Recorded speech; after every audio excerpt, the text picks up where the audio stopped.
Hi friends, welcome to Thanneer Raju YouTube channel. ఇప్పుడు మనం చూస్తున్నది అయితే వచ్చేసి గాజుల రామారం దగ్గర ఉన్న చిత్తారమ్మ టెంపుల్ అనమాట.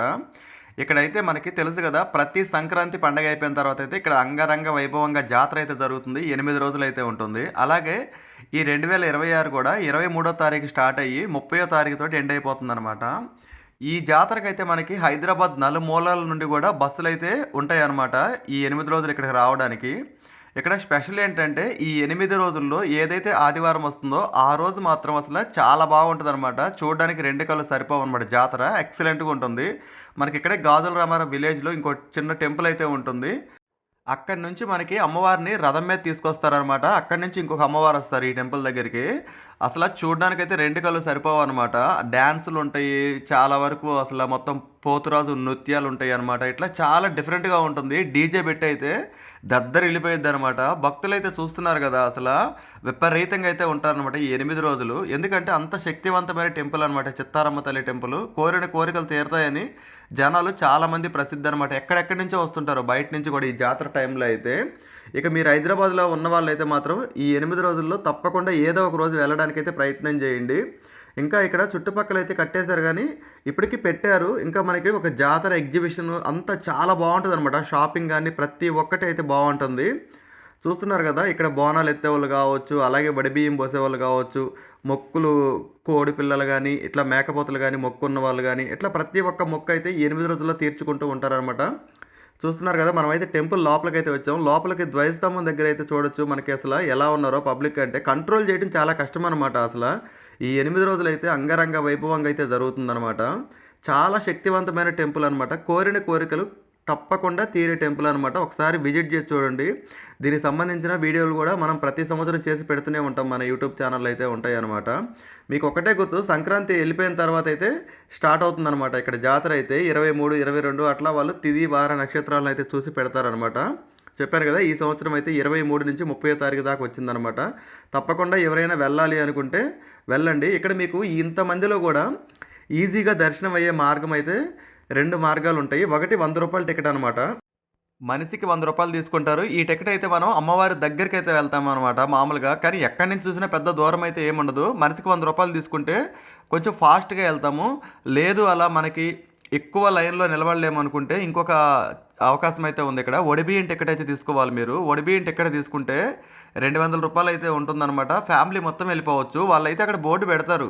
ఒడిబియ్యం టికెట్ మీద ఇద్దరికే ఎంట్రీ అని. కానీ అలా ఏముండదు. అందరూ వెళ్ళిపోవచ్చనమాట. ఇక లేదు ఫ్రీ లైన్ అంటే మాత్రం చాలా టైం పట్టిద్ది. అదైతే ఇక్కడైతే చూస్తున్నారు కదా! ఇక్కడి నుంచి అయితే మనం లోపలికెళ్తామనమాట. ఇవి టికెట్స్ అయితే తీసుకున్న వాళ్ళు. ఫ్రీ లైన్ అయితే టెంపుల్ చుట్టూ ఉంటుందనమాట. చాలా కష్టం అదైతే. కొంచెం మార్నింగ్ టైంలో వెళ్తే మాత్రం భక్తులైతే తక్కువగా ఉంటారు. ఇక్కడైతే చూడొచ్చు మనకి చిత్తారమ్మతో పాటు నాగదేవత ఆలయం గూడా ఉంటుంది. అలాగే మనకిక్కడ పోచమ్మ తల్లి ఆలయం ఉంటుంది. రేణుకా ఎల్లమ్మ తల్లి ఆలయం గూడా ఉంటుందనమాట. వీటిని గూడా దర్శించాలి మనం. ఈ వెనక సైడ్ అయితే ఉంటాయన్నమాట. టెంపుల్‌కి బ్యాక్ సైడు. ఇక్కడ కూడా చాలా బావుంటాయి. ఇప్పుడు మనం చూస్తున్నదైతే నాగమ్మ తల్లి టెంపుల్ అనమాట. ఇప్పుడు మనం ఏందంటే వడిబియ్యం పొయ్యాలి అనుకున్న వాళ్ళైతే ఇంతకుముందు టెంపుల్‌లో పోసేవాళ్ళు. ఇప్పుడైతే చూడొచ్చు పక్కనే కళ్యాణ మండపం అయితే ఒకటుందనమాట. ఇక్కడ ఉత్సవ మూర్తులను అయితే పెట్టేసి ఇక్కడైతే వడిబియ్యం అయితే పోస్తారు. ఎందుకంటే టెంపుల్‌లో మనకి సరిపోదనమాట ప్లేస్ అనేది. మామూలు టైంలో అయితే లోపలే పోస్తారు. కానీ ఈ టైంలో మాత్రం ఇక్కడైతే తీసుకుంటారు. చూస్తున్నాం గదా! మనం ఇక్కడ వడిబియ్యం పోయటానికి ఒకవేళ పోసే అవసరం లేకపోయినా సరే ఈ టికెట్ అయితే తీసుకుంటే ఫ్యామిలీలో నలుగురున్నా, ఐదుగురున్నా, ముగ్గురున్నా అట్లా మనం లోపల దర్శనానికైతే వెళ్ళిపోవచ్చనమాట. ఇప్పుడు మనం దర్శనానికైతే వచ్చేసాం లోపలికి. చూడొచ్చు ఇక్కడ ఫ్రీగా వచ్చే లైను, అలాగే మన ఒడిబియ్యం టికెట్ లైను కొంచెం దూరం వెళ్ళిన తర్వాత అయితే 2 కలిసిపోతాయి. అలా కాకుండా మనిషికి రూ. 100 పెట్టి తీసుకున్న టికెట్ అయితే మాత్రం ఇక్కడ పోలీసు వాళ్ళు ఉన్నారు కదా! అక్కడికైతే వెళ్తామనమాట మనం డైరెక్ట్‌గా. ఇక్కడైతే చూడొచ్చు కోరిన కోరికలు తీరుతాయా లేదా అని ఇక్కడ కాయిన్స్ కూడా అంటిస్తున్నారనమాట భక్తులైతే. అది ఎలా అంటుకుంటుంది అనేది విషయం పక్కన పెట్టేస్తే, అంటుకుంటే తీరుతుంది అనేది భక్తుల సంకల్పం. వాళ్ళు గట్టిగా కోరుకుంటున్నారు కాబట్టి అక్కడ వాళ్ళు ఏదైతే అంటిస్తున్నారో ఆ కోరిక నెరవేరుతుందని చెప్తున్నారనమాట. ఎందుకంటే చాలా వరకు అక్కడ ఐరన్ పెయింట్ అది ఇది అని అంటా ఉంటారు. కానీ భక్తులు ఏమంటున్నారంటే పెయింటా ఏంటా అనేది పక్కన పెడితే అమ్మవారి మీద నమ్మకంతోటి అక్కడ రూపాయి కాయిన్ అంటిస్తున్నారనమాట. అది అంటుకుంటే వాళ్ళ కోరికలు అయితే తీరుతాయని అక్కడ వాళ్ళైతే చెప్తున్నారు. మనమైతే చూస్తున్నాం కదా! ఇప్పుడు మనం వచ్చే లైన్ అయితే మొత్తం టెంపుల్ చుట్టూ తిరిగొచ్చి వచ్చామనమాట. డైరెక్ట్ ఇక్కడ అమ్మవారి మొక్కులకు సంబంధించిన హుండీ అనమాట ఇది. ఏవైనా మనం ముడుపులు గాని, మొక్కులు గాని ఏమన్నా ఉంటే అంటే ప్రతి మంది కడతా ఉంటారనమాట. చాలా వరకైతే జాతర టైంలో మీకిలా మొక్కు చెల్లిస్తామని చెప్పేసి. అలాంటి వాళ్ళందరూ అయితే మనం వెంకటేశ్వర స్వామిలో హుండీలో ఏసినట్టయితే ఇక్కడ ఏస్తా ఉంటామనమాట.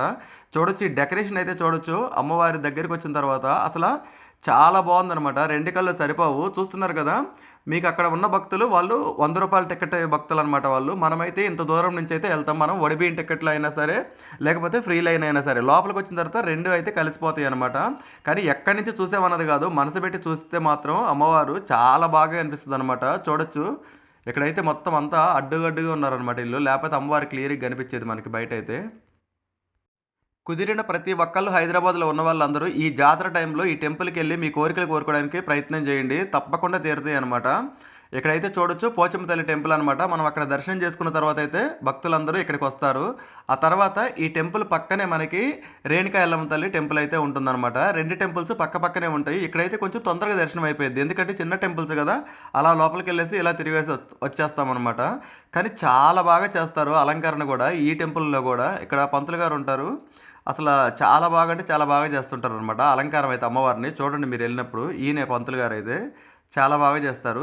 మీరు హైదరాబాద్‌లో ఉంటే తప్పకుండా ఇప్పుడైతే వెళ్ళండి. వెళ్ళలేని వాళ్ళు ఈ వీడియో మొత్తం చూడండి. అమ్మవారి కరుణా కటాక్షం అయితే మీకు లభిస్తుందనమాట. ప్రతి సంవత్సరం అయితే నేను ఇలాగే పెడుతూ ఉంటాను. మీరు లాస్ట్ ఇయర్ చూడాలన్నా గానీ ఒకసారి మన ఛానెల్‌లో చెక్ చేయండి. మీకైతే కనిపిస్తదనమాట. ఇక్కడ బయట కూడా చూస్తున్నారు గదా! చాలా అమ్మవారి విగ్రహం అయితే చాలా బావుంటది. మనకి బయట అన్నపూర్ణాదేవిలాగా కనిపిస్తూ ఉంటదనమాట. చాలా బావుంటది బయట నుంచి. టెంపుల్ కూడా చాలా అందంగా ఉంటుంది. చాలా విశాలంగా అయితే ఉంటుందనమాట. ఇదొచ్చేసి నాగమ్మ తల్లి టెంపుల్ అనమాట. ఇక్కడ కూడా మనకి ఫ్రీగానే ఉంటది.